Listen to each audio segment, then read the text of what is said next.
بہت قدیم زمانے کی بات ہے، ایک خوبصورت اور شاندار سلطنت میں حکمران عدنان کی حکومت تھی۔ بادشاہ عدنان کے 7 بیٹیاں تھیں جو حسن، ذہانت اور آداب میں یکتا تھیں۔ یہ شہزادیاں ایک دوسرے سے بہت مختلف تھیں، جیسے قوس قزح کے 7 رنگ۔ بادشاہ نے اپنی ہر بیٹی کی پرورش اور تعلیم میں کوئی کسر نہیں چھوڑی تھی، مگر وہ ہمیشہ اس فکر میں رہتا تھا کہ ان میں سب سے دانش مند اور نیک دل کون ہے۔ ایک دن بادشاہ عدنان نے اپنی 7 بیٹیوں کو دربار میں بلایا۔ انہوں نے ایک انتہائی سادہ اور بنیادی سوال پوچھا، میری پیاری بیٹیوں، تم سب کا اس دنیا میں سب سے بڑا سرمایہ کیا ہے جس پر تمہیں سب سے زیادہ فخر ہے؟ شہزادیوں نے باری باری جواب دینا شروع کیا۔ حمرہ، سرخ۔ ابا جان، میرا سب سے بڑا سرمایہ میری بہادری اور شجاعت ہے۔ میں کسی بھی دشمن کا مقابلہ کر سکتی ہوں۔ صفرا، پیلی۔ ابا جان، میرا سرمایہ میری عقل اور علم ہے۔ میں ہر مسئلہ کتابوں کی مدد سے حل کر سکتی ہوں۔ زرقا، نیلی۔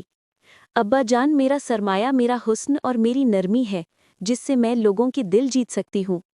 خضرا، سبز۔ ابا جان، میرا سرمایہ میری سخاوت اور دولت ہے، میں دنیا کی ہر چیز خرید سکتی ہوں۔ بیضا، سفید۔ ابا جان، میرا سرمایہ میری صحت اور طاقت ہے، جس سے میں سب کام کر سکتی ہوں۔ سودا، کالی۔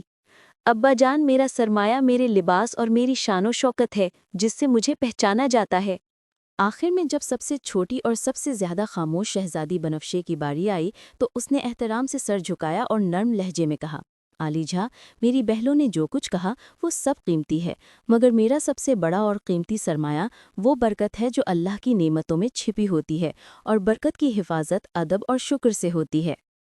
بادشاہ عدنان نے مسکرا کر سر ہلایا، مگر انہوں نے کوئی فیصلہ نہیں سنایا۔ 7 دن بعد جب تمام شہزادیاں بادشاہ کے سامنے اپنا اناج لے کر حاضر ہوئیں تو نتیجہ حیرت انگیز تھا۔ ہمرا، زرقا اور سودا کا اناج 1 ہفتہ کمرے میں پڑا رہنے کی وجہ سے سڑ چکا تھا یا کیڑے پڑ گئے تھے۔ خضرا کا تھیلا بالکل خالی تھا، اس کے پاس صرف تعریفیں تھیں مگر کچھ باقی نہ بچا۔ بائزہ نے تمام اناج کھا لیا تھا تو اس کا تھیلا بھی خالی تھا۔ صفرا نے جو اناج گندے تہہ خانے میں رکھا تھا وہ نمی اور کیچڑ کی وجہ سے خراب ہو چکا تھا، کیونکہ اس نے علم تو حاصل کیا مگر عملی حکمت استعمال نہیں کی۔ آخر میں بنفشی آئی، اس نے اپنا اصل اناج واپس کیا جو اب بھی تازہ تھا، کیونکہ اس نے اس کی مناسب حفاظت کی تھی۔ اس کے ساتھ وہ مٹی کا ایک ٹوکرا لائی جس میں سے نئے پودے یعنی سبز کونپلیں نکل رہی تھیں۔ بنفشی نے کہا، ابا جان، یہ میرا اصلی اناج ہے جو شکر اور حفاظت کی وجہ سے تر و تازہ ہے، اور یہ نئے پودے برکت ہیں کیونکہ میں نے اس تھوڑے سے اناج کو زمین میں بو دیا تاکہ یہ ایک دن سینکڑوں گنا ہو جائے۔